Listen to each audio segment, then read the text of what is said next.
औज़ुबिल्लाहिमिनश्शैतानिर्रजीम बिस्मिल्लाहिर्रहमानिर्रहीम।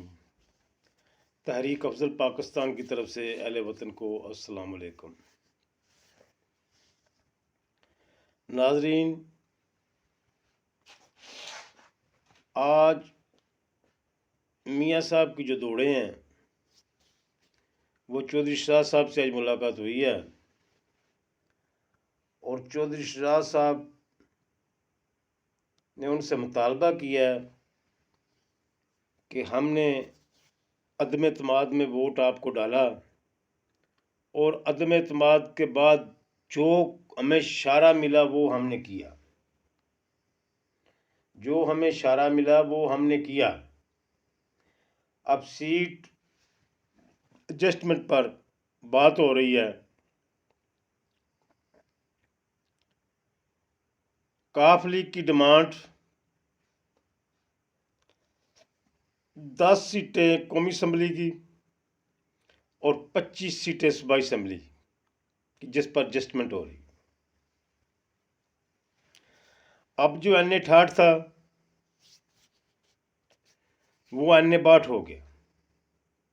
NA 68 हल्का नहीं रहा, NA 62 हो गया।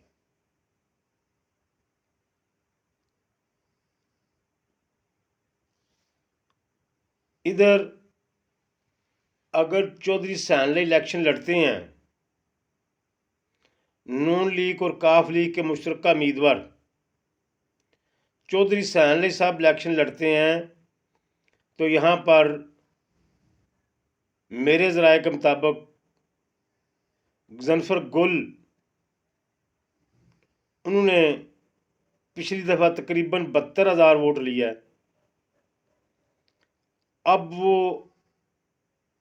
NA 62 में आज़ाद इलेक्शन लड़ने का सोच रहे हैं। सोच के आ रहे हैं, उन्होंने फैसला कर लिया आज़ाद इलेक्शन लड़ने का। ये पाकिस्तान मुस्लिम लीग नून के लिए सीट एडजस्टमेंट जो हो रही है काफ लीग के साथ, बड़ी नुकसानदेह साबित होगी। ये भारी नुकसानदेह साबित होगी इनके लिए। वहां पर यहाँ पर जो सबका NA 68 था, अब NA 62 है। महमूद कादरी साहब TLP के MNA के उम्मीदवार थे, उन्होंने यहाँ पर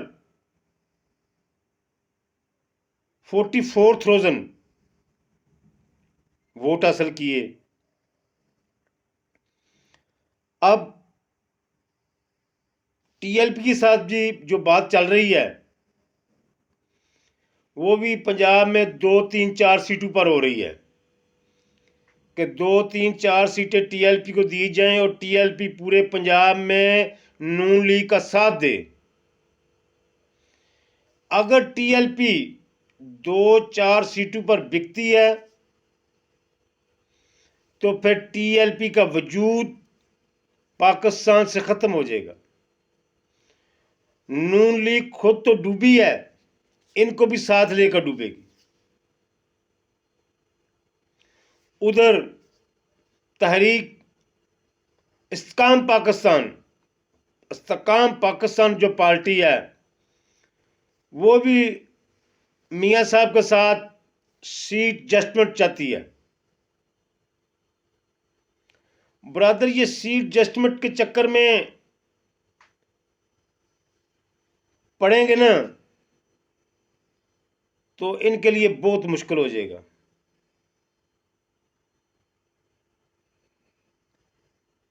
ये मियाँ साहब जो हैं वो सीट एडजस्टमेंट काफ लीग के साथ अपनी मर्जी से नहीं कर रहे। मेरे ज़राए के मुताबिक मुझे पता चला है कि वो किसी के इशारे पर कर रहे हैं, किसी के इशारे पर इनके पुकार आए हैं। इसी तरह उनको इस्तेकाम पार्टी की तरफ से भी इशारा किया गया है कि उनके साथ भी सीट एडजस्टमेंट करो, मौलाना फजल रहमान के साथ सीट एडजस्टमेंट करो। ये एडजस्टमेंट के चक्कर में नून लीग का बहुत बड़ा नुकसान होगा। ये एडजस्टमेंट के चक्कर में अगर जीत भी जाते हैं, सीटें ले भी जाती हैं, लेकिन इनकी गवर्नमेंट बहुत कमज़ोर बनेगी। जो गवर्नमेंट बनाने वाले हैं ना, वो ऐसी गवर्नमेंट बनाएंगे कि ये आंख ना दिखा सके किसी को। ऐसे नहीं हुआ कराची में भी जनाब एमक्यूएम के साथ था इनका। कराची जरदारी की बात से बाहर नहीं जाते कराची वाले, एमक्यूएम वाले। वो जो कराची की तमाम जमातें एमक्यूएम बनी थी, उनको एक जमात बनाया ना दोबारा, ये खान का तोड़ करने के लिए बनाया था। अब खान बेचारे के तो समझो हालात ही नहीं है। जो उम्मीदवार होएगा वो उठाया जाएगा, टिकटें नहीं मिलेंगी, टिकटें वापस होंगी। जैसे पिछली दफ़ा नून लीग के साथ हुआ, खान की गवर्नमेंट टूटी फूटी बनी, ऐसे ही अब नून लीग की टूटी फूटी गवर्नमेंट बनेगी। और मैं ये बात समझता हूं कि पार्टी वाले सीट एडजस्टमेंट के चक्कर में क्यों पड़ते हैं। अपने अपने जोर पर लड़ो इलेक्शन, तुम्हें पता चले हम में कितना दम है। अपने अपने जोर पर लड़ना चाहिए। अगर आप समझते हैं कि हमें शिकस्त होगी, हम नहीं जीत सकते थे, ना लड़े, इलेक्शन का बाइकआउट कर दें। मेरे पास ऐसे मजबूत उम्मीदवार हूं, तो इंशाल्लाह मैं अपने जोर बाजू पर इलेक्शन लड़ूं। गजनफर गुल साहब को मैं दावत देता हूं कि उन्होंने आज़ाद इलेक्शन लड़ने का फैसला किया, तो मैं दावत देता हूं तरीक अफजल पाकिस्तान की तरफ से, आओ लड़ो तरीक अफजल पाकिस्तान के टिकट पर इलेक्शन। अगर 70-75 हज़ार वोट पिछले इलेक्शन में 70-75 हज़ार वोट आपने लिया है, तो उस वक्त जनाब सैनली 1,04,000 वोट लेकर विन हुआ था। अगर 70-75 हज़ार वोट आपको मिले आपकी शख्सियत का, तो 35-40 हज़ार वोट इंशाल्लाह तरीक अफजल पाकिस्तान का आपको मिलेगा। मैं दावत देता हूं उनको, आओ तरीक अफजल पाकिस्तान के प्लेटफॉर्म पर। क्यों भाग रहे हैं उन जमातों के पीछे? आपके शहर की जमात आओ, उनके पीछे क्यों भाग रहे हो? वो देंगे टिकट आपको?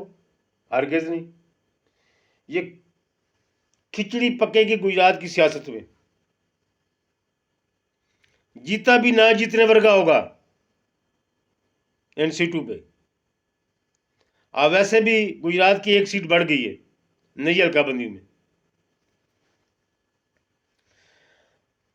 नई हल्काबंदियों को मैंने चैलेंज भी किया था, गुजरात की हल्काबंदी को, लेकिन ताकतवर ताकतवर होता है, गरीब आदमी गरीब होता है।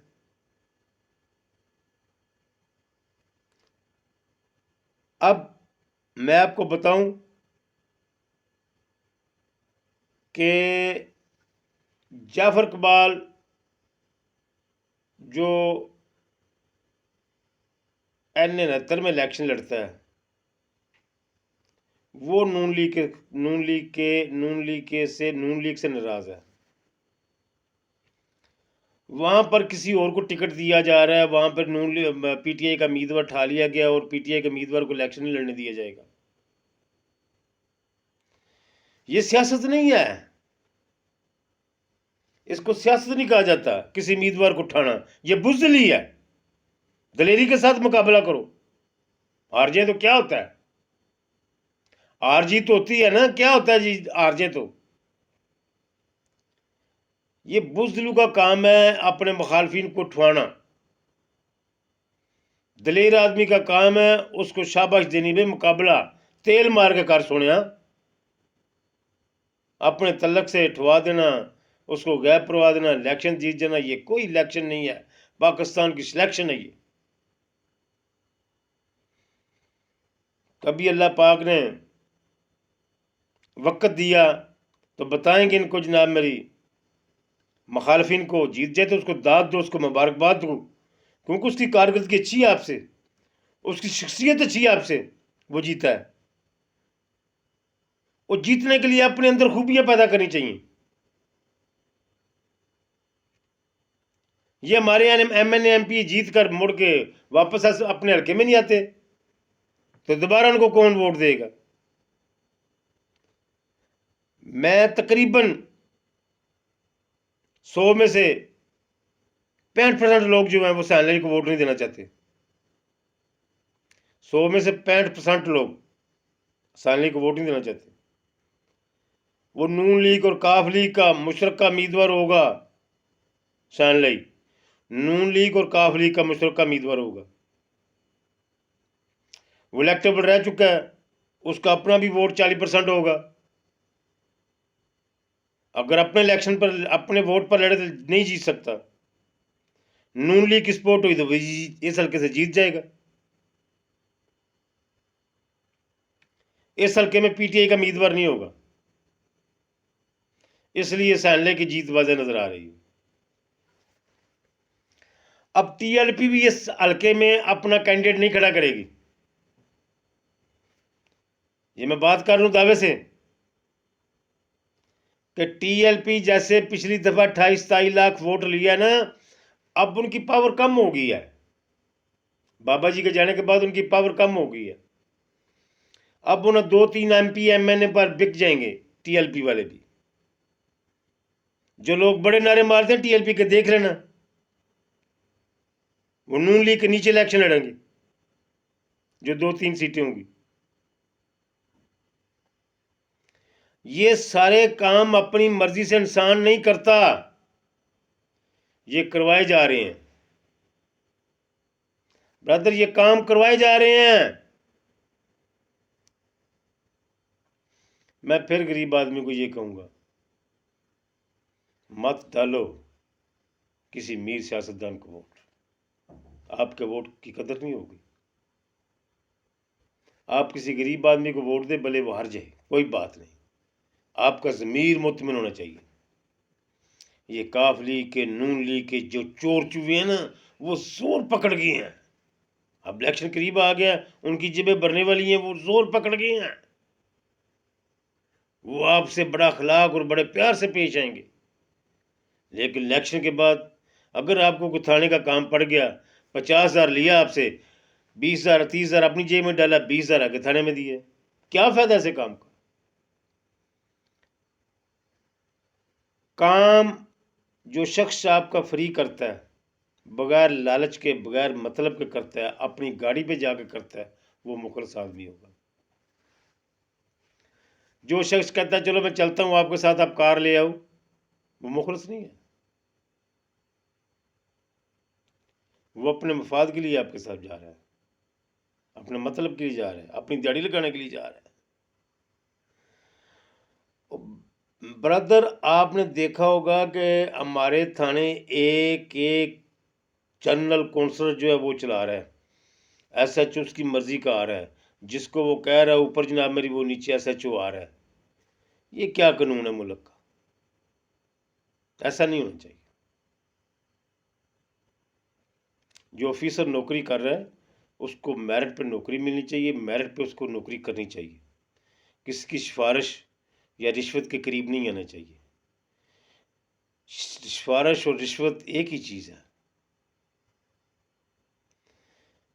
अमीर के पास सिफारिश होती है, गरीब के पास थोड़े बहुत पैसे होते हैं, चलो दे के जान छुड़ा लेते हैं। लेकिन ऐसा तहरीक अफजल पाकिस्तान के दौर में हर किसी नहीं होगा। अल्लाह हाफ़िज़। तहरीक अफजल पाकिस्तान की तरफ से अस्सलाम वालेकुम।